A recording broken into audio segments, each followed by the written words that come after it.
I want to take us to the next step of this. My first mask was nice. The second mask was smart. How did my smartness mask come to be constructed? Folks, I want to share with you that from the time I was 16 till the time I was 30 years, 14 years, I suffered from a mysterious skin disease that would leave me with as many as 200 abscesses on my face, back and chest every day of the week.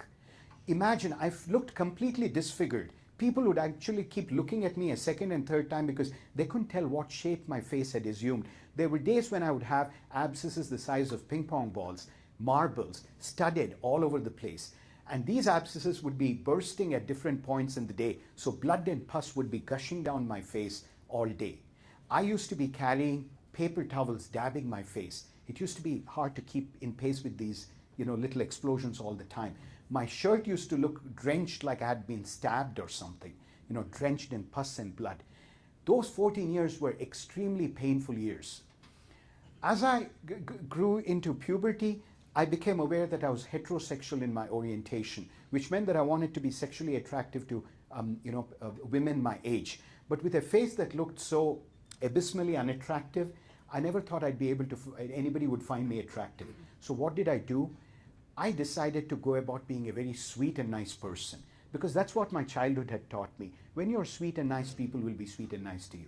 So wearing my sweet and nice mask, I approached the cafeteria of St. Xavier's College in Mumbai on the first day of my life as a freshman. With a tremendous degree of trepidation in my heart, I approached 3 women who were eating lunch, and I sat down with them. Of course, all the while my chattering monkey was telling me, don't do this. They probably think you suffer from some contagious disease. This is not going to go very well. But I decided to get myself a plate of food and sat down. Just as I sat down, 3 young men, and you can't blame them, they're just high school kids, glorified high school kids who are now freshmen.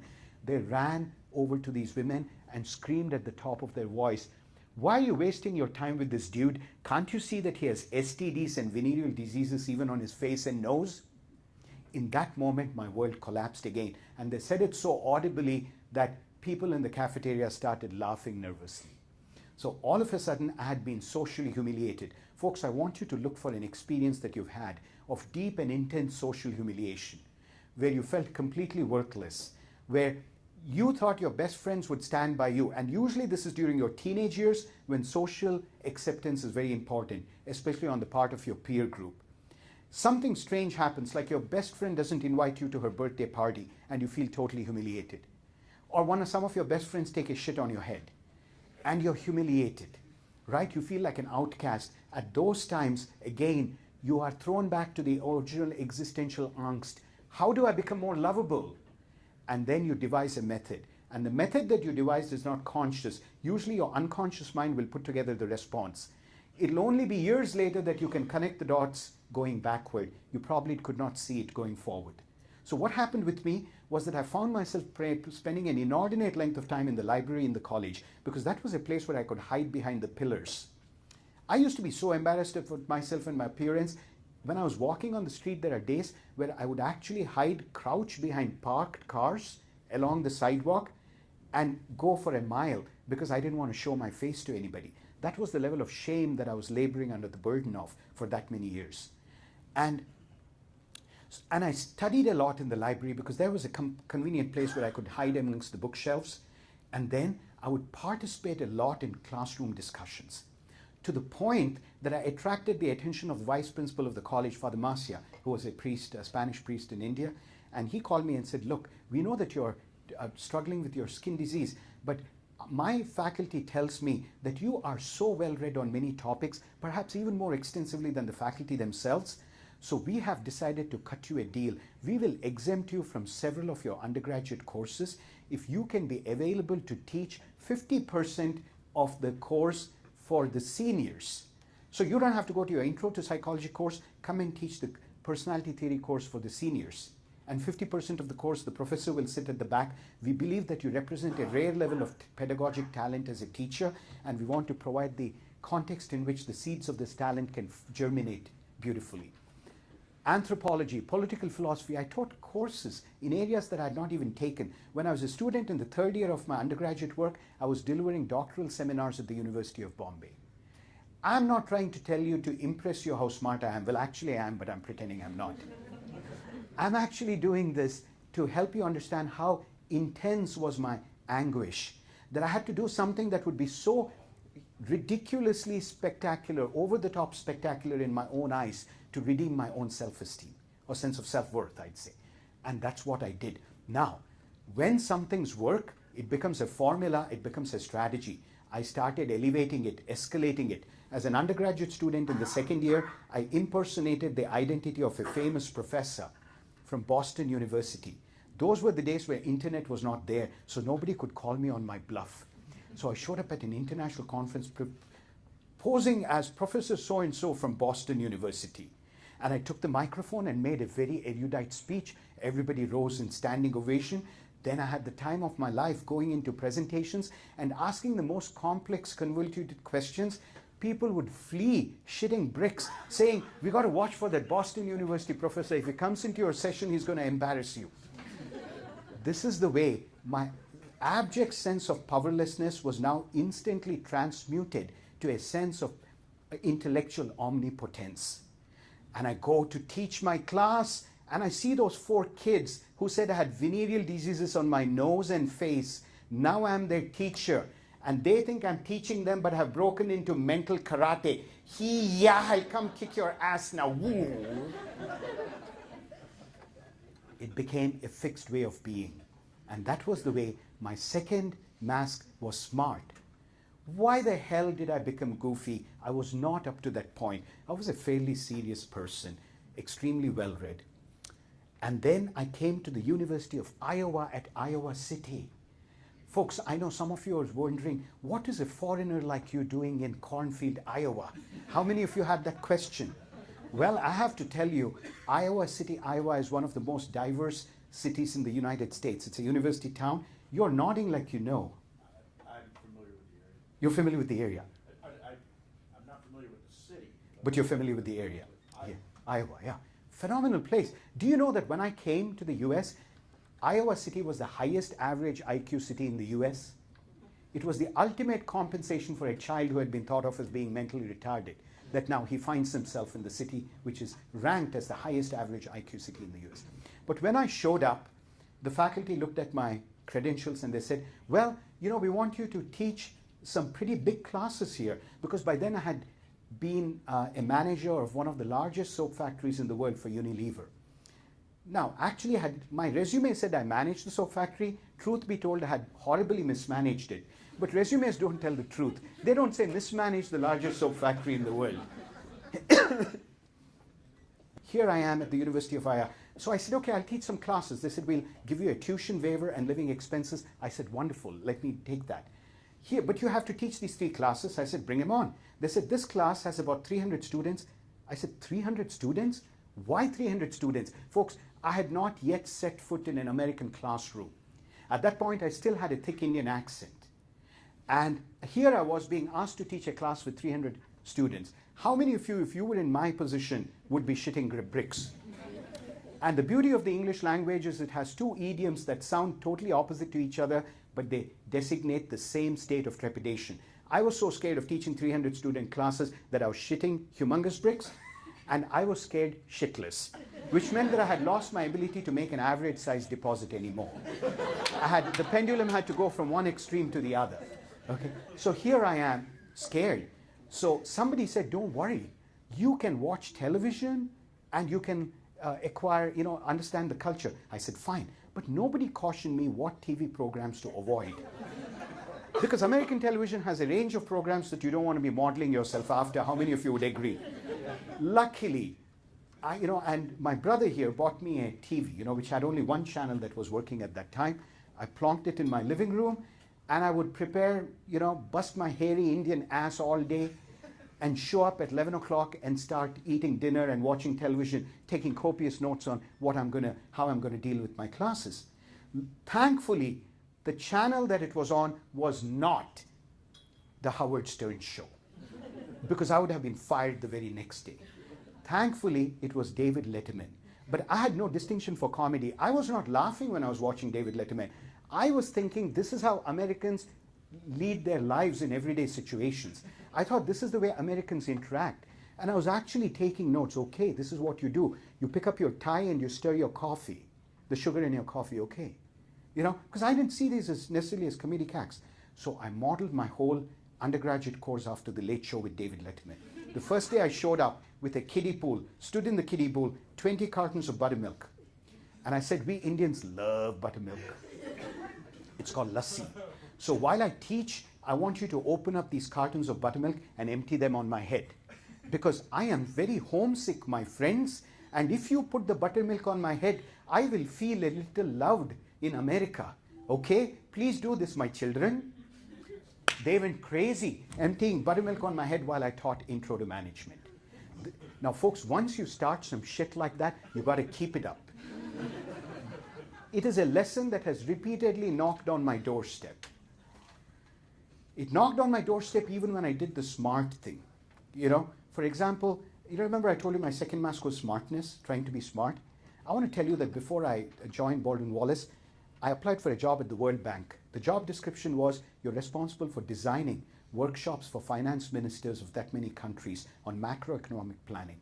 I didn't know what the hell all that meant, but I said, let me just send in a resume. I sent in a resume. They called me for the interview, and you know, because it was sounds like a pretty important job, they gave me 3 months notice before the interview. I was visiting my dad in India who was, you know, in very poor health. So I sat by him and he would fall asleep for extended hours. I went to the library in India and borrowed the Nobel Prize winning books, the books written by the last 10 Nobel Prize winning economists. And what did I do? I just read the first chapter of every book.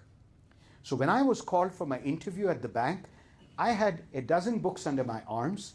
I had my lenses placed strategically to look like an intellectual, and I walked in with an explosion of boundless intellectual energy. I said, good morning. I had such a lovely morning comparing the conceptions of economic development articulated by Amartya Sen with those of Joseph Stiglitz. And what I find utterly fascinating is that Sen seems to be moving towards a radical humanistic conception of economic development, where he says it is the capability to be something. To me, that aligns himself more with self-actualization theory in psychology than it does with modern economics, because Stiglitz, on the other hand, these guys, you talk to a bunch of PhD economists and you can bait them. They got so excited with all the things that I was saying to them, they started fighting amongst themselves for the next 2 hours. I just watched. I had an eye on the door. If they asked me what's the difference between demand and supply, I knew which way I would run. I was hired. At the end of the interview, I was told, we have 168 finance ministers and prime ministers in town. They're at this ballroom in the hotel downtown. We want you to hit the road running. Get there. Please don't even go back to Cleveland. We love you so much. We didn't think we'd find the perfect candidate. And I'm thinking, really? You know? And then take down notes, and we want you to be the person who summarizes the conference at the end of the day. Folks, you can summarize a conference fairly easily if you know how to read or write. Do you agree? So I was able to summarize those conferences, but Monday they found out that I didn't know my shit. They found out I didn't know my basics. Tuesday, my boss who had interviewed me in front of 200 eminent people called me publicly, you disgraceful moron.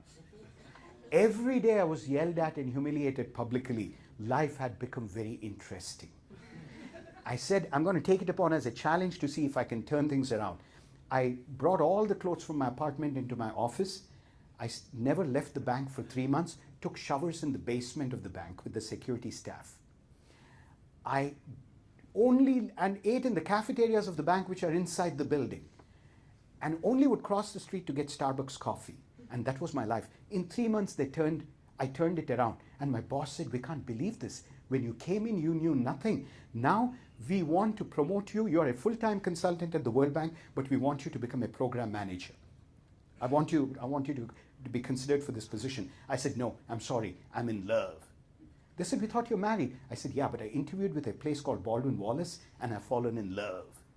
Folks, the moment I walked into Baldwin Wallace, I have been enchanted with this institution so completely. 16, 17 years, every day I wake up, I cannot tell you I have that everlasting butterflies in my stomach kind of an excitement. Baldwin Wallace. I've been through 3 divorces, but Baldwin Wallace has been a source of such immense and unwavering joy. I'm so happy to be here. And I just decided to do that. In fact, my levels of excitement are so inexplicable, I've had to invoke metaphysical explanations to account for them. So I come from a city called Bangalore in India, where the founder of this college, Mr. Baldwin, set up this college and went and established a bunch of Baldwin schools and colleges in Bangalore. I have been spreading the rumor in the college that I am actually the soul of John Baldwin, reincarnated, as Indians do get reincarnated, coming back, making this full circle. He went from Beria to Bangalore, and I have come from Bangalore to Beria. I am the John Baldwin. Come to my lectures. Yes. Right? So, I'm so happy with this, but that's how I ended up taking up Baldwin Wallace College. But as I was saying, once you start something outrageous, you got to keep it up. You can't have people pouring buttermilk on your head the next day and then teach a dull and dry PowerPoint. So I had to be on my feet. I have to keep the shit up. What did I do? I had my friends roll me up in toilet paper from head to toe, like I was a mummy excavated from an Egyptian tomb. They had me standing on a dolly and they left me behind the screen. I peered from the little gaps in the toilet paper that they had strategically enabled, and I saw there were 600 people in the room, and I'm thinking, what the fuck? There are 300 people in the audience signed up for the class, and why 600? Because every undergraduate IO1 went home and brought his girlfriend or boyfriend. They said, there's this crazy dude who does strange things in the class, you got to come and watch. I was so energized by the 600 people, I immediately burst out of the toilet paper, sending reams of toilet paper flying all over. And I taught the management class. The third day I came in, there's a very closely guarded secret, no more after I tell you. But the Cleveland Clinic has determined that my pulmonary strength, power, my lungs function at 175% of normal lung capacity, which means that if I cough or sneeze down, you'll explode an eardrum. Beware. And the glasses, the camera lenses are going to shatter. Hi, Mom. Hi, Dad. They can't see me. They've passed away, so those kind of, you don't know what to do with that, right? A part of you wants to laugh, and the other part of says, no, he just said his parents passed away. I better look solemn and serious. Take those fucking masks off. Okay, so here we go with, I lost my train of thought, even if there was some to it. Oh, yeah, no, the lungs. So for example, I brought a Coca-Cola bottle, put it on the floor, inserted one straw inside another straw, created a 6-foot-tall straw, and took bets from the class whether I'd be able to suck the Coca-Cola 6 feet into the air. And boy, you should have seen the amazement on their faces as they said, how did you do that? I said, not only do I come from India, but I also perform miracles. And so that's how I became goofy. But folks, look at the stories that I've shared. My masks are nice, smart, and goofy. But if you peel away the masks, can you feel the undercurrent of sadness, shame, and disappointment? It is just a cover-up. And I invite you to undertake this existential journey. Without asking you to publicly share your stories, how many of you would agree that if you were to look deep within you and examine these experiences, you've already begun to see some connections between certain ways of being and qualities that you've developed and childhood trauma or instances like that?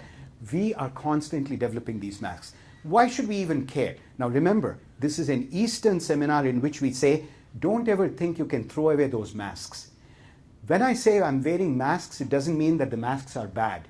It doesn't mean that I have to throw away the masks. You have to just become self-aware that you have these masks on. For example, if I was just being nice, smart, and goofy, I've reduced myself into a clockwork toy. It has 3 movements: nice, smart, goofy, nice, smart, goofy, nice, smart, goofy. Is that a human being or is that a robot? Looks more robotic, right? It's like a remote control toy. How do I become a human being? When I step back and say, wow, my whole life is about being nice, smart, and goofy. At that point, I've opened a window of awareness, consciousness, and understanding, and I rise above the mechanical quality of just being nice, smart, and goofy. And it is that awareness that makes you into a human being. beyond being just a mechanism. Otherwise, we are just mechanisms doing things that are automatic, that have been reinforced. Think about our professional choices. I'm a college professor. I had a peculiar situation while I was growing up. I was, let's say, 6 years old. My immediately older brother was 13. He's in India now. And another brother was 20. We were really years apart, which meant that when I was 6, I wanted to talk about things that nobody gave a rat's ass about in the family. You know, when you're 13 and 14, you're living in a totally different reality, and it's hard to relate to the reality of the 6-year-old. 13 and 20, and I'm 6. So I took the lesson very early in life that what I say, think, or feel does not matter. What I say, think, or feel doesn't matter, because I could be talking about toys and people will just walk away from me. Because it doesn't matter. That's not what they're into. Look at my compensatory mechanism. What is the profession I've landed myself in, where I'm a professor, where I get to say what I say, think, and feel matters. And if you don't think so, I lock the doors and I'll ding you in your grade. Can you see how my profession of a professor is a logical compensation to the feelings of inadequacy that I've had? Look at me inviting on Sundays seminars. Now, can you see? It's my way of telling myself what I say, think, and feel matters. There are nearly 100 people in this room listening to my shit. Right? Think about it, folks. Is that compensation?